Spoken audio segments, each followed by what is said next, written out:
Hello student, welcome to online physics classes of Symbiosia School. Today we are going to study about torque experienced by a current carrying coil in a uniform magnetic field. So here, as you see in the diagram, there is a PSRQ is a rectangular coil which is placed in a magnetic field B. The length of the rectangular coil is L and the width of the rectangular coil is B. This rectangular coil is placed in magnetic field making an angle theta. The current flowing in a rectangular coil, as you see in the diagram, so the direction of the current flowing in the rectangular coil is RSPQR.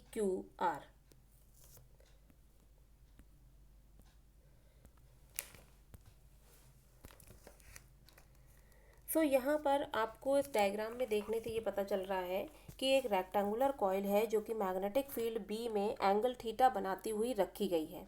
इस rectangular coil में current I flow हो रहा है और इस rectangular coil में की जो लेंथ है वो है एल और जो विड्थ है वो है बी। अब किसी भी जब करंट कैरिंग कंडक्टर को किसी मैग्नेटिक फील्ड में रखा जाता है तो उस करंट कैरिंग कंडक्टर पर एक फोर्स एक्सपीरियंस होता है, उस पर एक फोर्स लगता है। तो जाहिर सी बात है कि इस रेक्टेंगुलर कॉइल पर भी फोर्स लगेगा। तो इस पर लगने वाले फोर्सेस को हमने क्या किया है, 4 पार्ट्स में डिवाइड कर दिया है। हम यहाँ पर कैलकुलेट करेंगे force on P Q, then force on Q R, force on R S and force on S P. और ये चारों आर्म्स पर लगने वाले फोर्सेस को हम लास्ट में ऐड कर देंगे तो हमारे पास ये क्या हो जाएगा, टोटल फोर्स आ जाएगा। तो इससे हमें पता चल जाएगा कि पूरी रेक्टेंगुलर कॉइल पर कितना फोर्स अप्लाई हो रहा है। सो हमने सपोज कर लिया, let theta be the angle between the plane of the loop and the direction of the magnetic field. जो लूप है उसके बीच में और जो मैग्नेटिक फील्ड का डायरेक्शन है उसके बीच में कितना एंगल है, थीटा एंगल है। यानी कि मैग्नेटिक फील्ड में रेक्टेंगुलर कॉइल थीटा एंगल बनाती हुई रखी गई है। The axis of the coil is perpendicular to the magnetic field. और जो कॉइल का एक्सिस है वो रेक्टेंगुलर कॉइल के क्या है, परपेंडिकुलर है। यानी कि ये जो उसका एक्सिस है ये इससे मैग्नेटिक फील्ड से कितना एंगल बनाता है, 90 डिग्री का एंगल बनाता है। सो यहाँ पर एफ जो फोर्स लगेगा कौन सी आर्म पर, एस पी आर्म पर। सो इस एस पी आर्म पर फोर्स लगेगा अपवर्ड डायरेक्शन में, क्योंकि फोर्स इक्वल्स टू क्या होता है, आई बी क्रॉस बी। यानी कि यहाँ पर क्रॉस प्रोडक्ट है विड्थ के बीच में और मैग्नेटिक फील्ड के बीच में। तो यहाँ पर विड्थ के बीच, विड्थ कौन सी है आपकी, विड्थ ये है, ठीक है, ये वाली जो लाइन है ये है आपकी विड्थ। और ये जो मैग्नेटिक फील्ड है ये आपका मैग्नेटिक फील्ड ये है, तो इनके बीच में एंगल कितना है, थीटा। तो यहाँ पर जब हम इसको ओपन करेंगे तो ये हो जाएगा I B B sine theta.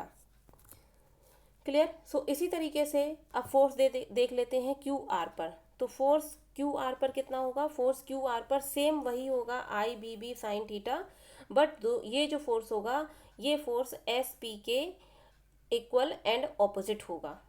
और क्योंकि इन दोनों फोर्सेस की लाइन ऑफ एक्शन सेम है तो ये दोनों फोर्सेस एक दूसरे को क्या कर देंगे, कैंसिल कर देंगे। So forces F S P and F Q R equal in magnitude but opposite in direction and they cancel out each other. Moreover, they act along the same line of action, hence they do not produce any torque. क्योंकि ये दोनों जो हैं वो same line of action में है तो ये किसी भी तरीके का कोई भी टॉर्क प्रोड्यूस नहीं करेंगे। टॉर्क मतलब कपल ऑफ फोर्स प्रोड्यूस नहीं करेंगे। अब हम दूसरी आर्म पर देख लेते हैं। So force on P Q पर जो फोर्स होगा that is I B cross B, L cross B. अब एल क्या है, एल लेंथ है। तो यहाँ पर इस एल के बीच में, ये जो एल है इस एल के बीच में और मैग्नेटिक फील्ड के बीच में कितना एंगल है, 90 डिग्री। तो जब हम इसको ओपन करेंगे तो यहाँ पर आ जाएगा आई एल बी साइन 90 और साइन 90 की वैल्यू होती है 1, तो ये हो जाएगा आई एल बी। इसी तरीके से force on R S, so force on R S क्या होगा, फोर्स ऑन आर एस, यहाँ पर भी इसके बीच में, यानी कि ये जो एल है इसके बीच में और मैग्नेटिक फील्ड के बीच में कितना एंगल है, 90 डिग्री का एंगल है। तो ये भी क्या हो जाएगा, I L B sine 90, again फिर से साइन 90 की वैल्यू 0, तो ये दोनों फोर्सेस आ जाएंगे आपके आई एल बी। अब यहाँ पर आप देखिए ध्यान से, क्योंकि ये दोनों फोर्सेस इक्वल एंड ऑपोजिट हैं, बट ये सेम लाइन ऑफ एक्शन में नहीं है, ये अलग अलग लाइन ऑफ एक्शन में है। Forces F P Q and F R S being equal in magnitude but opposite in direction cancelled each other and do not produce any translation motion. अगर ये दोनों जो हैं वो सेम लाइन ऑफ एक्शन में नहीं है, लेकिन ये किसी भी तरीके का ट्रांसलेशन मोशन प्रोड्यूस नहीं करते हैं, क्योंकि ये एक ही बॉडी पर डिफरेंट पॉइंट्स पर लग रहे हैं और ऑपोजिट हैं और इक्वल हैं। तो ये क्या प्रोड्यूस करेंगे, ये एक टॉर्क प्रोड्यूस करेंगे, यानी कि एक कपल ऑफ फोर्स प्रोड्यूस करेंगे, और इसका इफेक्ट ये होगा कि ये इस रेक्टेंगुलर कॉइल को घुमा देंगे, इस रेक्टेंगुलर कॉइल को मैग्नेटिक फील्ड में रोटेट करा देंगे। सो टॉर्क इक्वल्स टू क्या होता है, force into perpendicular distance between the arms. तो यहाँ पर दोनों आर्म्स के बीच में P Q and S R के बीच में डिस्टेंस कितना है, पी एन। तो अब हम इसको यहाँ से पी एन की वैल्यू निकाल लेते हैं। सो इस ट्राइंगल में आप देखिए, इस ट्राइंगल में यहाँ पर ये वाला पेज हम ले लेते हैं। सो इस ट्राइंगल में देखिए, इस ट्राइंगल में पी एस एन में, in triangle P S N, यहाँ से कॉस थीटा इक्वल्स टू क्या हो जाएगा, कॉस थीटा इक्वल्स टू हो जाएगा पी एन अपॉन बी। ये वाली डिस्टेंस कितनी आ जाएगी, B, P N upon B. तो यहाँ पर पी एन इक्वल्स टू हो जाएगा बी कॉस थीटा। तो ये आपकी वैल्यू आ गई B cos theta, P N equals to B cos theta. तो इसी तरीके से टॉर्क इक्वल्स टू हो जाएगा I L B B cos theta. अब आप इस वैल्यू को देखिए, small L and small B, small L and small B, length into width. तो ये क्या हो जाएगा, ये हो जाएगा area of the rectangular coil. तो इसको हमने स्मॉल एल बी को, इसको हमने लिख दिया है कैपिटल ए। सो ये हो जाएगा आई ए बी कॉस थीटा। सो ये हमारा क्या है, ये हमारी सिर्फ एक रेक्टेंगुलर कॉइल के लिए है। अगर हम सपोज कर लें कि इसी तरीके से एन रेक्टेंगुलर जो टर्न्स हैं वो रेक्टेंगुलर कॉइल के अगर एन टर्न्स हों, तो इसमें हम मल्टीप्लाई कर देंगे एन का, तब हमें यहाँ पर टोटल टॉर्क मिल जाएगा। नेक्स्ट इसमें हमने कंडीशन लगा दी है, if phi is the angle between the normal to the coil and the direction of the magnetic field. अगर जो फाई है वो उस पर रेक्टेंगुलर कॉइल पर नॉर्मल और मैग्नेटिक फील्ड के बीच का एंगल है, यानी कि इसके एरिया वेक्टर और मैग्नेटिक फील्ड के बीच का एंगल कितना है, फाई। तो उस कंडीशन में ना ये theta plus phi equals to क्या हो जाएगा, 90। इस डायग्राम से आपको देखने पर पता चल रहा है theta plus phi equals to 90। तो यहाँ पर थीटा इक्वल्स टू क्या हो जाएगा, 90 माइनस फाई। तो अब यहाँ पर थीटा की जगह क्या पुट कर देंगे, 90 माइनस फाई इस इक्वेशन में। तो यहाँ पर ये पुट करने पर मिला आपको torque equals to N I A B, और कॉस 90 माइनस फाई होता है साइन फाई। तो यहाँ पर जब आप एन टर्म्स के लिए लोगे तो ये आप ये वाला फॉर्मूला लोगे, और इसमें आपको ये ध्यान रखने वाली बात है कि यहाँ पर एरिया वेक्टर और मैग्नेटिक फील्ड के बीच में एंगल कितना लिया है, फाई। और जब यहाँ पर कॉस थीटा एंगल होगा, यानी कि जो एंगल है वो रेक्टेंगुलर कॉइल और मैग्नेटिक फील्ड के बीच में जब थीटा एंगल है, तो आपको ये फॉर्मूला अप्लाई करना है। तो यहाँ पर नोट देख लीजिए, note, one must be very careful in using the formula in terms of cos और sign, since it depends on the angle taken whether with the plane of the coil or the normal of the coil। Phi जो angle है वो rectangular coil पर perpendicular और magnetic field के बीच का angle है। थीटा जो एंगल है वो रेक्टेंगुलर कॉइल के प्लेन और मैग्नेटिक फील्ड के बीच का एंगल है। तो ये दोनों चीज़ें आपको ध्यान रखनी है, उसके बाद ही आपको ये फॉर्मूला यूज़ करना है। तो मोस्टली आपको जनरली यही फार्मूला यूज़ करने के लिए आता है। ये कंडीशन आपको जब दे रखी हो तभी आप ये फार्मूला यूज़ करेंगे। Next torque in vector form. So vector form में देख लेते हैं टॉर्क क्या है। Torque equals to NIA sine phi.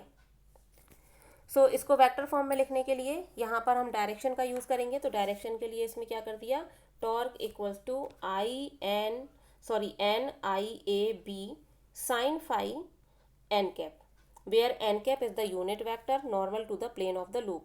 जहाँ पर एन कैप क्या है, यूनिट वेक्टर है जो कि उस प्लेन जो कि लूप है या रेक्टेंगुलर कॉइल है उस पर नॉर्मल वेक्टर ड्रॉ किया गया है, उसका डायरेक्शन है। सो टॉर्क इक्वल्स टू, यहाँ पर अब देखो यहाँ पर क्रॉस प्रोडक्ट के लिए यहाँ क्या है, साइन फाई। तो साइन फाई है, इसका मतलब ये क्या है, आपका क्रॉस प्रोडक्ट है। और एंगल किसके बीच में है, A और B के बीच में। तो यहाँ पर आप लिखेंगे इसको, जब आप क्लोज कर देंगे वेक्टर फॉर्म में लिखेंगे तो ये हो जाएगा torque vector NIA cross B। अब अगर आप A क्रॉस B को ओपन करोगे तो ये हो जाएगा AB sine phi. And we know that NIA, ये जो टर्म होता है NIA, that is called M। M is a magnetic dipole moment. M is a magnetic dipole moment. So यहाँ पर हमने लिख दिया है torque equals to M cross B, where M equals to IA is the magnetic dipole moment. N क्या है, capital N। Capital N सिर्फ number of turns को शो कर रहा है। मैग्नेटिक डायपोल मोमेंट में कौन कौन से दो टर्म्स इंक्लूड है, एक करंट और दूसरा area of the rectangular coil. So M equals to IA। So magnetic dipole moment is the product of current and area of the rectangular coil. There are some points to be noted. First point, the coil will rotate in the anti-clockwise direction. coil जो होती है वो anti-clockwise direction में rotate करती है about the axis of the coil shown by the dotted line. जो भी उसकी axis है, जैसे ये आपकी coil है तो इस coil में ये उसकी axis हो गई, ये जो dotted line है ये axis हो गई, तो इस line की अबाउट वो एंटी क्लॉकवाइज डायरेक्शन में रोटेट करती है। The torque act in the upward direction along the dotted line, और जो टॉर्क है वो डॉटेड लाइन के अलोंग विद अपवर्ड डायरेक्शन में शो होगा according to the Maxwell screw rule. Maxwell screw rule कि जब राइट हैंड से किसी स्क्रू को जब हम इनवर्ड डायरेक्शन में या अंदर की तरफ उसको डालते हैं तो जो उसका रोटेटिंग डायरेक्शन होता है वो क्या शो करता है, वो उसका टॉर्क शो करता है। इफ़ फाई इक्वल्स टू 90, अगर फाई की value if phi equals to 0, अगर फाई की वैल्यू 0 है तब टॉर्क की वैल्यू कितनी होगी, 0 हो जाएगी। क्यों, क्योंकि साइन 0 की वैल्यू 0 होती है, इसलिए टॉर्क की वैल्यू 0 हो जाएगी। If phi equals to 90 then torque is maximum. जब फाई की वैल्यू 90 है तो साइन 90 की वैल्यू 1 हो जाएगी, तो उस कंडीशन में टॉर्क जो होगा वो क्या होगा, मैक्सिमम होगा। यानी कि जब आपका एरिया वेक्टर या जो रेक्टेंगुलर कॉइल पर नॉर्मल है वो नॉर्मल और मैग्नेटिक फील्ड के बीच में राइट एंगल बने, यानी कि 90 डिग्री का एंगल बने, तो उस वक्त उस रेक्टेंगुलर कॉइल पर मैक्सिमम टॉर्क अप्लाई होता है। द यूनिट ऑफ B, यानी कि जो मैग्नेटिक फील्ड है B, उसकी यूनिट होती है टेस्ला। सो टेस्ला जो है वो निकोला टेस्ला के नेम के ऑनर में इसका यूनिट दिया गया है। निकोला टेस्ला क्या थे, जिन्होंने इलेक्ट्रोमैग्नेटिक इंडक्शन डिस्कवर किया था। तो निकोला टेस्ला के नाम पर ही, जिनके नाम से टेस्ला कॉइल भी है, तो जिनके ओनर में ही इसका नाम, मैग्नेटिक फील्ड का नाम जो दे रखा है वो दे रखा है टेस्ला। मैग्नेटिक फील्ड का जो यूनिट है वो दे रखा है tesla. I in ampere, A in metre square and torque in newton metre. The above formula for torque can be used for any loop irrespective of its shape. जो भी ये फॉर्मूला दे रखा है वो किसी भी लूप पर अप्लाई किया जा सकता है, उसकी शेप और साइज़ को ध्यान में ना रखते हुए। ये इर्रिस्पेक्टिव है, यानी कि उस पर शेप और साइज़ पर डिपेंड नहीं करता है। ये हमारा जो फॉर्मूला है वो किसी भी लूप पर अप्लाई किया जा सकता है। सो आज की क्लास में बस इतना ही, नेक्स्ट वीडियो में मिलेंगे।